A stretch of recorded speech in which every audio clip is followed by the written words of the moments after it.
তো প্রিয় শিক্ষার্থীরা, এটা হচ্ছে পঞ্চম শ্রেণীর বাংলাদেশ ও বিশ্ব পরিচয়। তো আজকে আমরা 2026 সালের বাংলাদেশ ও বিশ্ব পরিচয়ের প্রথম সাময়িক পরীক্ষার সাজেশন দেখাবো। তোমাদের এই প্রথম সাময়িক পরীক্ষা কিন্তু এই যে ঈদ চলতেছে, ঈদের পরেই হবে পরীক্ষাটা। তো এই জন্য আমি এখন সাজেশনটা নিয়ে নিচ্ছি। আমি প্রতি বছরই নেই। তো তোমাদের অনেক কমেন্টের ভিত্তিতে আমি নেই, আর তোমরা অনেক কমেন্ট করো যে আপু তোমারগুলো আসে, তুমি কিন্তু সাজেশনগুলো নিবা। কারণ 10টা স্কুল থাকলে কিন্তু তার মধ্যে 7টা স্কুলেই আমি যে সাজেশনগুলো দিই চলে আসে, আর 3টা স্কুল হয়তো আসে না। কারণ সব স্কুলেই যে আমার দেওয়া সাজেশন আসবে এমন কোনো কথা নাই। তো চলো সাজেশনটা শুরু করি। দেখো, এটা হচ্ছে আমাদের 8 পৃষ্ঠা, কারণ এটা হচ্ছে প্রথম অধ্যায়। তো আমরা আজকে 5 অধ্যায় তোমাদের দেখাবো। প্রথম 5 অধ্যায় কিন্তু তোমাদের প্রথম সাময়িক পরীক্ষায় আসবে, ঠিক আছে? আর পরবর্তী 5 অধ্যায় দ্বিতীয় সাময়িকে আসবে, আর তারপরের পুরো বই আসে কোনো স্কুলে ফাইনালে, আবার কোনো স্কুলে পরের 5 অধ্যায় আসে, এরকম।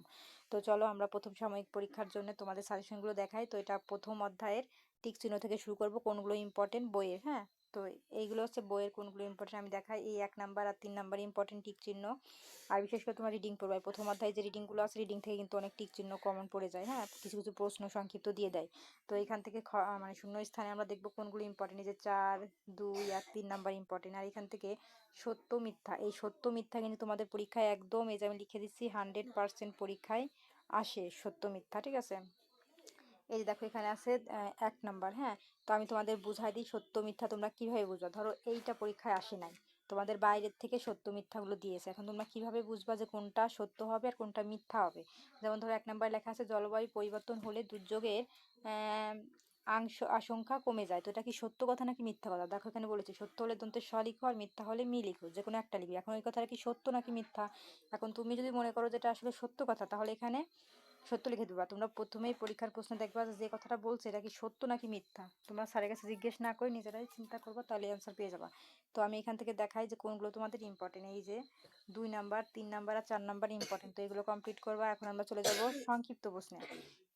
তো এখান থেকে কোনগুলো ইম্পর্টেন্ট দেখো, এই 1 নাম্বার 2 নাম্বার ইম্পর্টেন্ট, এবং এখান থেকে 1, 2 বর্ণনামূলক প্রশ্ন দুইটা ইম্পর্টেন্ট, ঠিক আছে? তো এগুলো তোমরা কমপ্লিট করবে, 100% আসার সম্ভাবনা আছে। কারণ আমি যে সাজেশন দিই সবাই জানে যে এগুলো কি পরিমাণে আমারগুলো আসে, কারণ আমি একদম সঠিকগুলো দেওয়ার চেষ্টা করি তোমাদের। মানে আর বইয়ের বাইরের থেকে আসলে তো সেখানে আর বলার কিছু নেই। বইয়ের বাইরের থেকে কিছু স্কুলে দিয়ে দেয়, আর বইয়ের থেকে দিলে আমি যা দেবো এগুলো 100% আসবে। তারপরে দেখো আমরা চলে যাব পরবর্তী অধ্যায়।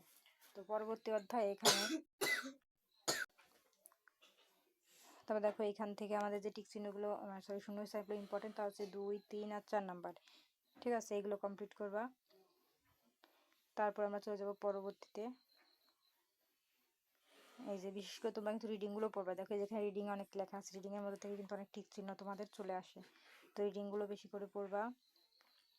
তারপর দেখো এখানে আমাদের কি আছে, টিক চিহ্ন আছে। এখানে টিক চিহ্ন মাত্র 2টা আছে, তার 2টাই কমপ্লিট করবা, কারণ 2টার মধ্যে থেকে আর কমাবো না কিছু। আর এখানেও দেখো সত্য মিথ্যা আছে। তো উপরে প্রথম অধ্যায়ে যে সত্য মিথ্যা দিয়েছি ওটা 100% ইম্পর্টেন্ট। আর এই যে এই খ নাম্বারে যে টিক চিহ্নগুলো, সরি, সত্য মিথ্যাগুলো দিয়েছি, এগুলো কিন্তু 100% ইম্পর্টেন্ট আসার মতন। কারণ প্রথম 4 অধ্যায় থেকে এই প্রথম যে 2 অধ্যায় আছে, এই 2 অধ্যায় থেকে 100% বেশি আসার সম্ভাবনা। আর দ্বিতীয় মানে পরবর্তী যে 2 অধ্যায় নিচে আছে, ওই 2 অধ্যায় থেকেও আসবে, কিন্তু প্রথম 2 অধ্যায় আমাদের বেশি ইম্পর্টেন্ট।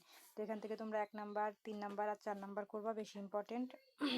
তারপর দেখো ডান বাম মিলকরণ। প্রতি বছর কিন্তু তোমাদের পরীক্ষায় ডান বাম মিলকরণ আসেই কমন। তো এই ডান বাম মিলকরণটা এটা 100% কমপ্লিট করবে, এটা সম্ভাবনা অনেক আছে আসার। আর এখান থেকে সংক্ষিপ্ত প্রশ্ন 2টা আছে, যার 2টা ইম্পর্টেন্ট, এবং বর্ণনামূলক প্রশ্ন এখানে একটা আছে, যার একটা ধরেই ইম্পর্টেন্ট। তারপরে চলে যাব আমরা তৃতীয় অধ্যায়, বাংলাদেশের ক্ষুদ্র নৃগোষ্ঠী। তো এইখান থেকে আমরা নিচে চলে যাব।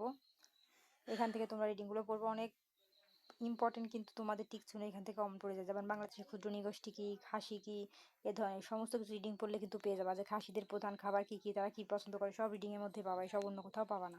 এই জন্য রিডিংগুলো বেশি করে পড়বা। এখান থেকে কিছু প্রশ্ন তোমরা কমন পাবা, এবং টিক চিহ্ন কিছু কমন পাবা, ঠিক আছে? তারপরে চলো এই যে আমরা স্কোর করে নিচে যাব। দেখো এখানে আমাদের কিছু শূন্যস্থান আছে, এইখান থেকে এই 3টা টিক চিহ্ন শূন্যস্থান আছে, 3টা ধরেই কিন্তু আমাদের ইম্পর্টেন্ট, ঠিক আছে? তারপর দেখো এখানে আমাদের একটা জিনিস বোঝার আছে। দেখো এখানে বলেছে যে ওরাও, হ্যাঁ, এই যে এখানে ওরাও। তো এটা কিন্তু একটা প্রশ্ন না, আমি তোমাদের বোঝাচ্ছি কিভাবে পরীক্ষায় প্রশ্ন আসে। যেমন দেখো এই যেখানে আছে ভাষা, তো কাদের ভাষা? এই যে ওরাওদের ভাষা। তো আমরা যদি ওরাও, এখানে আছে ভাষা, তো আমরা যদি লিখে দিই ওরাওদের ভাষা কি, একটা প্রশ্ন হয়ে গেল। তারপরে ওরাওদের পোশাক কি, একটা প্রশ্ন হয়ে গেল। ওরাওদের খাবার কি, একটা প্রশ্ন হয়ে গেল। বা ওরাওদের জীবনধারা কেমন, একটা প্রশ্ন এগুলো। তো তোমরা এগুলো কীভাবে বুঝবা? রিডিংগুলো উপরে রিডিংয়ের নিচে রিডিংগুলো পড়লে এদের অ্যান্সার পেয়ে যাবা। ঠিক আছে, এইগুলো কিন্তু 100% পরীক্ষা আসার সম্ভাবনা বেশি। রিডিং পড়লে অ্যান্সার পাবা, যে ওরা ওদের খাবার কী সব রিডিংয়ের মধ্যে আছে।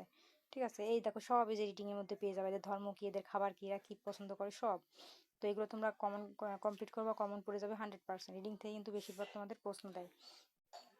তবে দেখো এই দেখো এখানে সাঁওতাল নিয়ে আছে, যে সাঁওতালদের ভাষা, এই দেখো সাঁওতালের ভাষা কি, রিডিং পড়লে অ্যান্সার পেয়ে যাবা। বা সাঁওতালদের পোশাক কি, একটা প্রশ্ন আসতেই পারে। এরকম সমস্ত কিছু কিন্তু তোমরা কমপ্লিট করবে, এগুলো কিন্তু পরীক্ষায় আসে। এই জন্যই তো আমি যা যা দিই এগুলো আসে দেখেই মানুষ আমাকে কমেন্ট করে যে আপু তোমারগুলো দাও। ঠিক আছে, তারপর দেখো এই অধ্যায়ে আমাদের যে টিক চিহ্নগুলো আছে তিনটা ধরেই করবা, কারণ এখান থেকে আর কমাবো না, মাত্র 3টা টিক চিহ্ন, যা ধরেই করবা। এবং এইখান থেকে আমাদের যে শূন্য স্থান আছে, তো এর মধ্যে থেকে 2 নাম্বার 3 নাম্বার আর 4 নাম্বার ইম্পর্টেন্ট। আর যে ডান বাম আছে এটা ধরেই করবা, মাত্র 4টা অধ্যায়ের ডান বাম। প্রথম 2 অধ্যায়টা বেশি ইম্পর্টেন্ট, আর এটাও আছে কিন্তু এটা 99%, কারণ প্রথম 2 অধ্যায়টা হচ্ছে 100% আর দ্বিতীয় লাস্টের 2 অধ্যায় হচ্ছে 99%। ঠিক আছে, তো এই ডান বামটাও তোমরা 100% করবা, কারণ চলে আসতেই পারে, কারণ হঠাৎ করে দেখা গেলো কোনো স্কুলে চলে আসলো। ঠিক আছে, আর সংক্ষিপ্ত প্রশ্ন এখান থেকে 2টা আছে, 2টা ইম্পর্টেন্ট, এবং বর্ণনামূলক প্রশ্ন আমাদের এই 1 নাম্বারটা বেশি ইম্পর্টেন্ট। ঠিক আছে, তারপর দেখো আমরা চলে যাব 4 অধ্যায়ে। এখন আমাদের স্মরণীয় নেতা। তো দেখো এখানে অনেক, এই দেখো এই যে সংখ্যা অনুযায়ী অনেক লেখা আছে, তো এইগুলো তোমরা পড়ার চেষ্টা করবা, বুঝবে। এখানে লেখা আছে এত সালে কি হয়েছিল, অত সালে কি হয়েছিল, তো তোমরা রিডিংটা পড়লে অ্যান্সার পেয়ে যাবা। তো এগুলো কিন্তু বেশি করে করবা। ঠিক আছে, এই যে দেখো এখানে কত সুন্দর একটা প্রশ্ন, যে শেরে বাংলা একে ফজলুল হক কত সালে এবং কোথায় জন্মগ্রহণ করেন। তো সেটার উত্তরের মধ্যে দিতে হবে। এটা উত্তর কিন্তু আমার চ্যানেলে আপলোড দেওয়া আছে। এই পৃষ্ঠা নাম্বার, এটা পৃষ্ঠা নাম্বার কত, এই যে পৃষ্ঠা নাম্বার আছে 33। তোমরা লিখবা যে বাংলাদেশ ও বিশ্ব পরিচয়, পৃষ্ঠা নাম্বার 33, 2026। এটা লিখলে আমার এই ভিডিওটা চলে আসবে, তো এটার অ্যান্সার পেয়ে যাবা। যদি তোমরা রিডিং থেকে খুঁজতে না পারো, আমার এইটার ভিডিও দেওয়া আছে, দেখে নিও। ঠিক আছে, এগুলো কিন্তু একটা প্রশ্ন, এরকম আকারে কিন্তু তোমাদের পরীক্ষায় প্রশ্ন চলে আসতে পারে। তারপর দেখো এখানে আছে থাকে 3 নাম্বারটা ইম্পর্টেন্ট না, তো তোমরা ওই 1 নাম্বারটা ইম্পর্টেন্ট, এই প্রশ্নটা কিন্তু পড়ে নিও, হয় রিডিং থেকে পড়ো, না হলে আমার ওই ভিডিও দেওয়া আছে এখান থেকে দেখে নিও। তারপরে দেখো এই যে দেখো এখানে কত সংখ্যা দিয়ে লেখা আছে, এগুলো কিন্তু তোমাদের পরীক্ষায় আসে প্রশ্ন আকারে বা টিক চিহ্ন আকারে। এই মধ্যে থেকে রিডিংগুলো পড়বা, দেখবা বেঁধে গেছে কমন টিক চিহ্ন বা প্রশ্ন। ঠিক আছে, তারপরে আমরা চলে যাব, এই যে দেখো এখানে আমাদের আরেকটা প্রশ্ন আছে, যে মাওলানা আব্দুল হামিদ খান ভাসানী কত সালে এবং কোথায় জন্মগ্রহণ করেন। এটার উত্তর আমার ইউটিউবে পেয়ে যাবা, খালি পৃষ্ঠা নাম্বার, এটা যে পৃষ্ঠা নাম্বার ওই পৃষ্ঠা নাম্বার সার্চ করলে পেয়ে যাবা। তো এগুলো কিন্তু খুবই ইম্পর্টেন্ট, এগুলো কিন্তু পরীক্ষা আসার মতন প্রশ্ন। তারপর দেখো এখানে আছে মাওলানা ভাসানীকে কেন মজলুম নেতা বলা হয়, জননেতা বলা হয়, এটাও কিন্তু আমার ইউটিউব চ্যানেলে পেয়ে যাবা উত্তরগুলো। এই প্রত্যেকটা ইম্পর্টেন্ট। ঠিক আছে, এখান থেকে বেশি ইম্পর্টেন্ট হচ্ছে কি, আমি তোমাদের দেখাই কোনটা কোনটা ইম্পর্টেন্ট। এই 1 নাম্বারটা ইম্পর্টেন্ট, 2 নাম্বারটা ইম্পর্টেন্ট, শুধু এখান থেকে প্রশ্ন পড়লে 2টা পড়বা, আর নিচে 2টা পড়বা না, এই উপরে 2টা ইম্পর্টেন্ট। ঠিক আছে, আর বেশি বেশি করে রিডিংগুলো পড়বা, যে রিডিংয়ের মধ্যে ধরো এই যে এখানে যে আমাদের এই যে যেখানে সংখ্যাগুলো দেওয়া আছে, এই সংখ্যাগুলো তারা কত সালে কি পেয়েছেন বা কি হয়েছে এই সালে, এই রিডিংটা পড়লেই পেয়ে যাবা। এখান থেকে কিন্তু হিউজ পরিমাণে তোমরা প্রশ্ন কমপ্লিট করলে পেয়ে যাবা। তারপরে দেখো এখানে আমাদের একটা প্রশ্ন আছে, যে হোসেন শহীদ সোহরাওয়ার্দী কত সালে এবং কোথায় জন্মগ্রহণ করেন। এটা কিন্তু আসার মতন একটা প্রশ্ন, শুধু এখান থেকে একটা কমপ্লিট করবা। ঠিক আছে, আর দরকার নাই। তারপরে চলে যাবা স্ক্রল করে নিচে, এই যে এরপরে রিডিংগুলো পড়বা, এখানে সাল দেওয়া আছে, এই সালের থেকে কিন্তু অনেকগুলো প্রশ্ন তোমরা কমন পেয়ে যাবা। ঠিক আছে, এই যে দেখো এখানে আমাদের আর একটা প্রশ্ন আছে, এই যে শেখ মুজিবুর রহমান কত সালে এবং কোথায় জন্মগ্রহণ করেন। এটাও কিন্তু, তো এইটার পৃষ্ঠা নাম্বার যা, সেই পৃষ্ঠা নাম্বার লিখে সার্চ করলে অ্যান্সার পেয়ে যাবা। দেখবা আমি ভিডিও আপলোড করেছি, তো এই উত্তরগুলো তোমরা যদি ইউটিউব থেকে আমার চ্যানেল থেকে নিতে না চাও, দেখবা যে উপরে রিডিং আছে, রিডিংয়ের মধ্যে থেকে পেয়ে যাবা। ঠিক আছে, এটা কিন্তু আসার মতো একটা প্রশ্ন। তারপর দেখো এই অধ্যায়ে আমাদের টিক চিহ্ন আছে, এই 1টা 2টা আছে, 2টা ধরেই করবা, মাত্র 2টা টিক চিহ্ন, এখান থেকে আর কমাবো না। আর এখানে টিক চিহ্ন সরি শূন্যস্থান 3টা আছে, 3টাই করবা। আর এই যে ডান বাম মিলকরণ, এটা কিন্তু 99%, কারণ উপরে 2 অধ্যায়টা বেশি ইম্পর্টেন্ট, আর এটা 99%। আর এখান থেকে যে প্রশ্নগুলো ইম্পর্টেন্ট, তা হচ্ছে এখানে মাত্র 2টা আছে, 2টাই ইম্পর্টেন্ট, আর এখানে একটা আছে, একটা ইম্পর্টেন্ট, এখান থেকে আর কমাবো না। তো এখন দেখবো আমাদের 5 অধ্যায়, তো এই পঞ্চম অধ্যায় থেকে কোনগুলো আমাদের ইম্পর্টেন্ট তা আমরা দেখবো। দেখো এই যেখানে কত রিডিং আছে, রিডিং এখানে কত আমাদের এই যে সংখ্যা দেওয়া আছে। ঠিক আছে, নাম এখানে সংখ্যা, সাল, এই সালে কি কি ঘটেছিল, এই রিডিংগুলো পড়লে তোমরা পেয়ে যাবা, যে এই সালে আমাদের 6 দফা আন্দোলন হয়েছিল, বা কে মারা গেছে তার নাম কি, সব পেয়ে যাবা। এই জন্য রিডিংগুলো বেশি করে পড়বা। এই রিডিংয়ের মধ্যে থেকে কিন্তু খুব পরিমাণে তোমাদের প্রশ্ন আসে। যেমন এই যে এখানে আর একটা দেওয়া আছে, এই যে 1952 সাল, তো 1952 সালে কি ঘটেছিল। তো এটা রিডিং পড়লেই তোমরা পেয়ে যাবা, ঠিক আছে? তো এগুলো তোমরা কিন্তু কমপ্লিট করবা।